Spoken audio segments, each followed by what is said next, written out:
Hello and welcome to the Farmer's Kitchen. We've moved outside tonight, Mrs. Farmer. It's nice out tonight. It's a beautiful night. Still a little bit warm, but you know what? We're starting to get those cool evenings. What's that make you crave? Outdoor cooking, like chili or something. Soups, Soup, stews, yeah. things like that. Oh, man. Recently, we did a live show, and we had a bunch of folks there, and I wanted to talk about the history of chili because it's that time of year. Nowadays, online, people will have a conversation started to try to get some views and try to get people talking. And let's say, can you put sugar in cornbread? Go. And you watch people just fight and rip each other apart. If you're arguing over food, you need a new hobby. That's right. I grew up in the country, in some of the more remote areas of Kentucky, in Mason County, Carter County. I mean, out in the middle of nowhere. My mother grew up in the country, and she put sugar in her cornbread. And occasionally, you'll see somebody say, you ain't from around here if you put sugar in your cornbread. Is that how they say it? Are you taking your man card? You're not from the South. There are no rules, and if people say something like that, that's just silly. With chili, let me tell you this though. If you're in Texas, say you got a good recipe, you're from Kentucky, and you want to go to a Texas chili cook-off. Uh-oh. If you go down there and you got a can of beans with you, the only trophy you're coming back with is that can of beans. They will not allow you in Texas. No beans. Really? No beans. Okay. That's old stuff. Then you see somebody say around here, because Cincinnati's not too far from here, you'll say, can you put spaghetti in chili? Go. Well, I can tell if you ain't from around here, you can't be putting that spaghetti in your chili or taking your man card.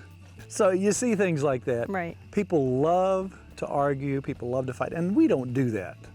But I tell you what it made me do. It made me search for the truth. Okay. I went into some rabbit holes on this chili thing. This is a history of chili, not the history of chili. It's a history of chili. Okay. Here's what I found out. Are you interested? I'm very interested.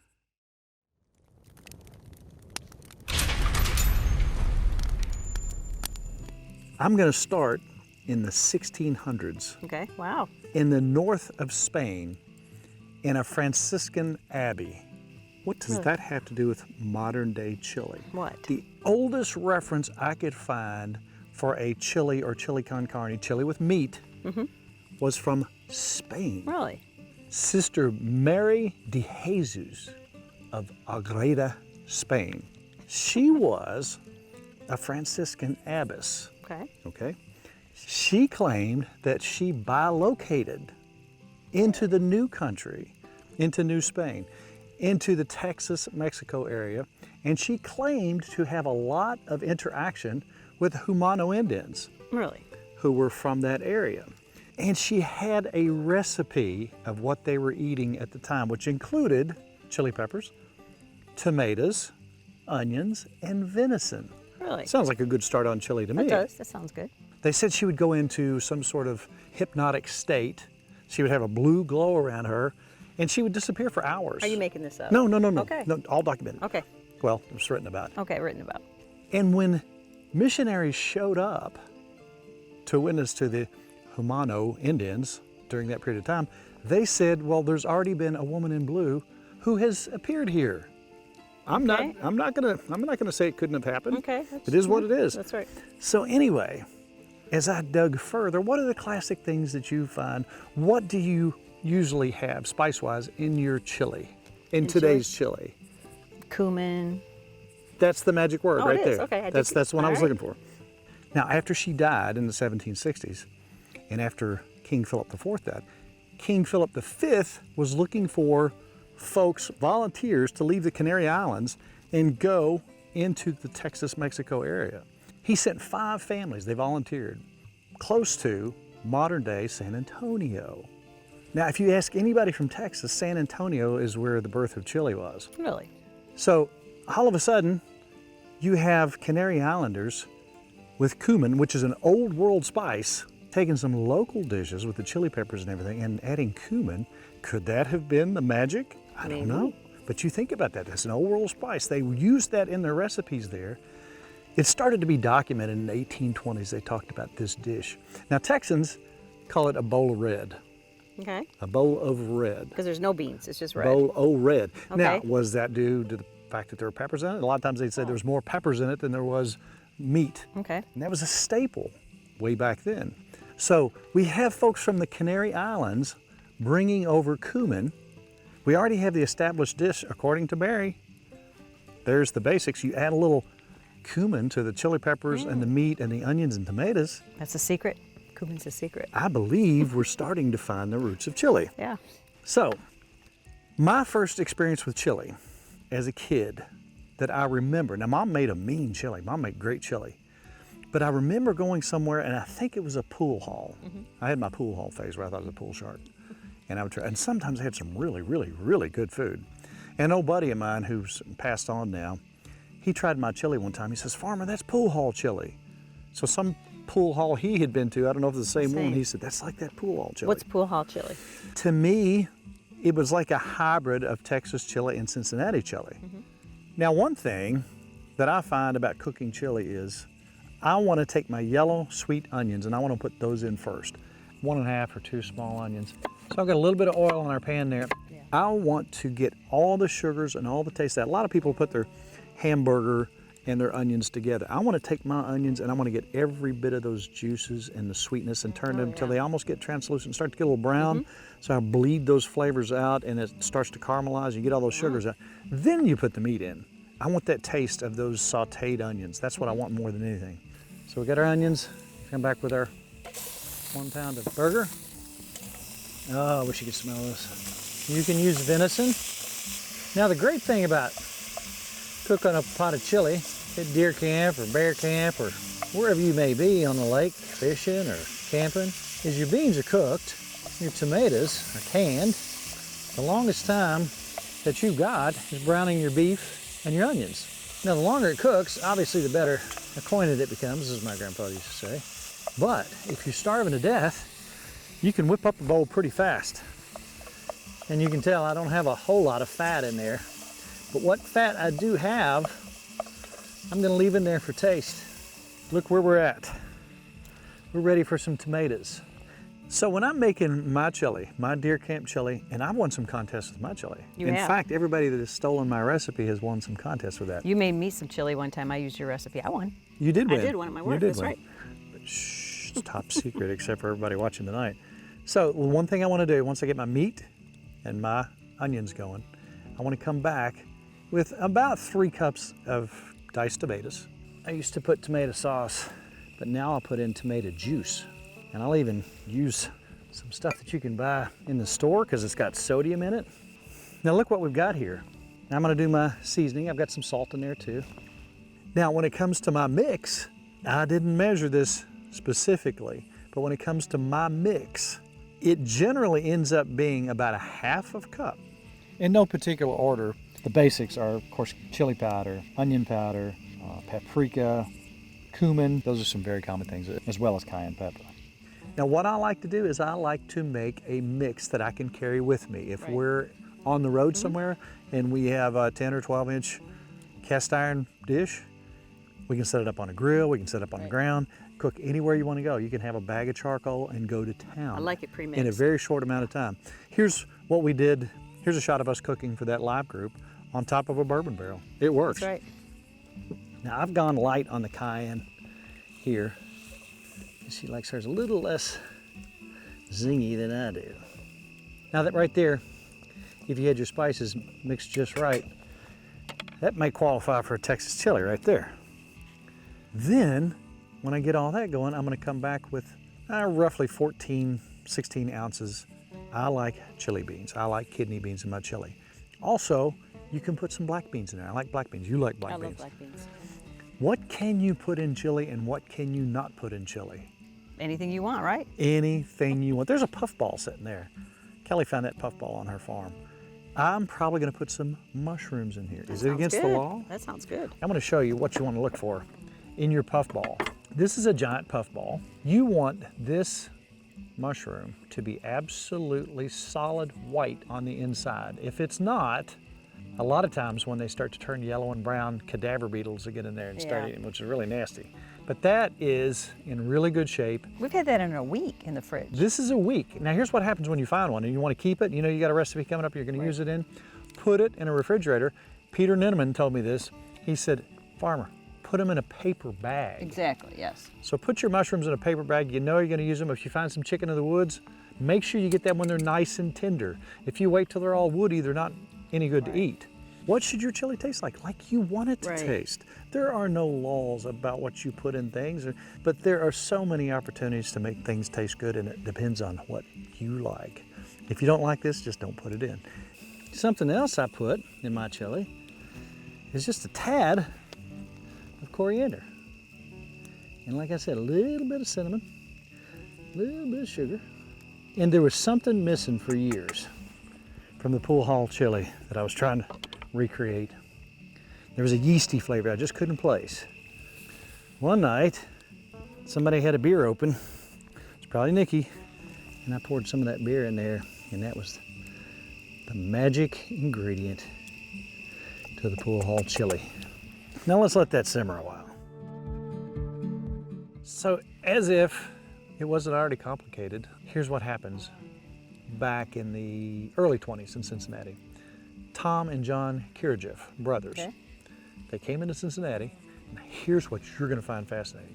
1912, 1913, the Balkan Wars began. What happened in Macedonia and parts of Greece? People fled. People didn't want any part of that. Those brothers got the heck out of there. They came to Cincinnati. Who else came over in 1912, 1913 from Greece to My this grandfather. country? Emmanuel Kalakarinas. That's right. What did he do? He ended up with a restaurant, in Pennsylvania. Yes. So here comes these brothers. They located next to a burlesque theater. Oh. They named their chili Empress Chili after the theater. Really? Still in cans today. But if you go have Cincinnati chili, you'll start hearing really weird things like two-way, three-way, four-way, even five-way, depending on what you get on it. Depending on if you have it on spaghetti, if you have cheese on it, if you have onions on it, if you have beans on it. So you have them all, it's five-way chili. In 1893, at the Chicago's World Fair, they had chili stands. 1893 at the World's Fair in Chicago. They started having San Antonio chili stands. Next thing you know, everybody has got chili joints in the 1920s. When we're in San Antonio, everywhere you go, they've got the original chili. Oh yeah. This real chili was here. And really, if you look at it, that's probably right near where you really got your first. Ask Sister Mary. There you go. It's been a heck of a year for mushrooms. Yes. We've found puffballs, we've found American Caesars, remember with Peter? Yes, it's been fun. We have found chicken of the woods, we've found so many species. Right. Edible species. I kind of knew where one was the other day, and we had the grandkids over. That's right. I was going to see who had the eagle eye, and I got Sammy and Taryn together, and we went to the woods to see if we could find us some chicken of the woods. Once we got there, spontaneously, I thought, man, we could build a fire right here. I'm going to show these kids how you can cook anywhere if you have a skillet, and that's exactly what we did.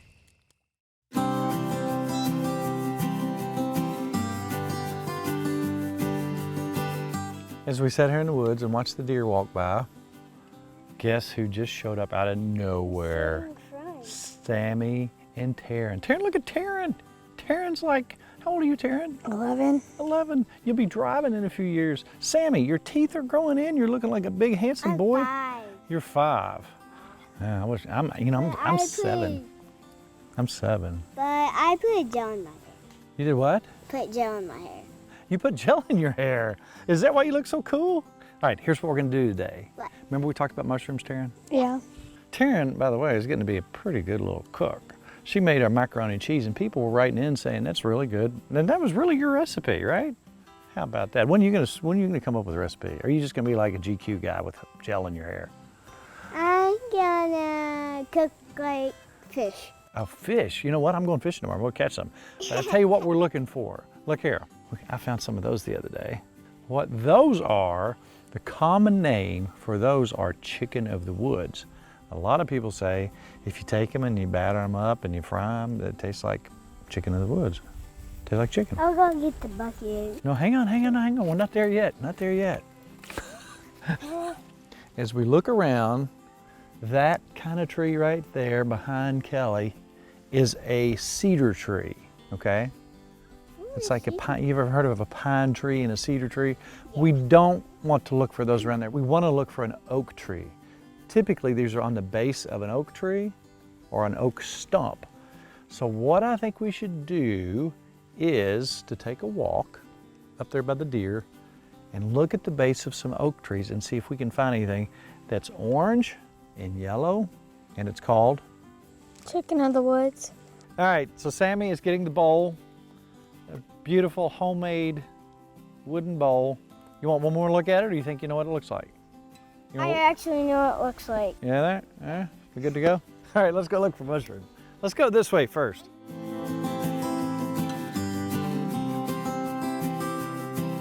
I don't know if we're gonna find any or not, guys. They're usually at the base of trees.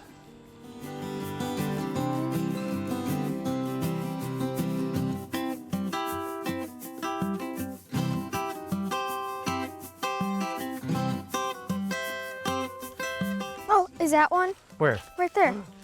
You got it! How about that? You see it, Sammy? Yeah, just grab them and break them from the very bottom. Oh yeah. Isn't that good? Get on the very bottom of it. Got a little piece of it. There you go, let's get on the bottom. Great. Great job. Ta-da! We got some.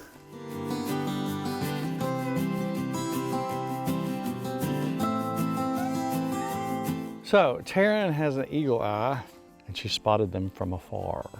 Do you like onions? A lot? Yes, I eat them all the time.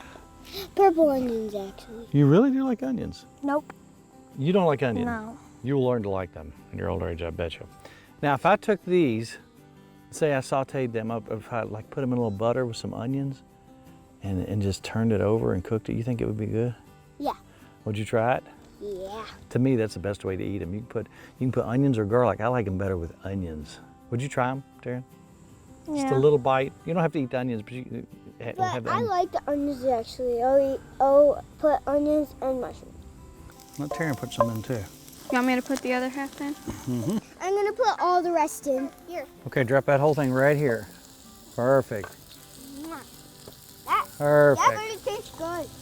Are you sniffing it? Yeah, it smells good. A little more pepper, more salt. Is it chicken's taste? Yum. Oh, let me try. And just like that, we got a snack. Yeah, we got a snack going. No, this is your plate. I just ate some. Mine, yum. I'm gonna try some. Try a bite of that. You blow it. Oh, 'cause it it's- smells like chicken. Smell it, Kelly. It's good. I haven't tried it yet, but Well, then how do you know it's good? What do you think? I never tried that before. I like it. Tastes like chicken. Try one of your onions. I love onions. Try your onion. How's that?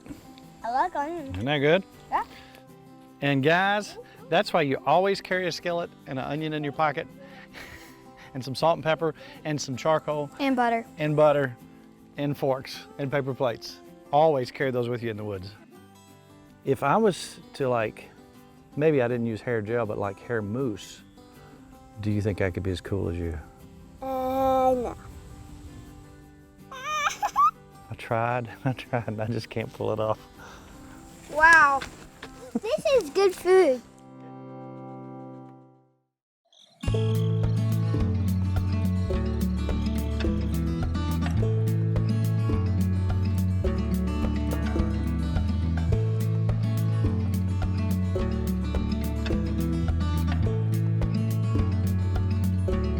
They were pretty fired up about going out the next day, weren't they? They were. You were actually fishing, and they're like, "Let's find mushrooms for Papa." We searched for hours.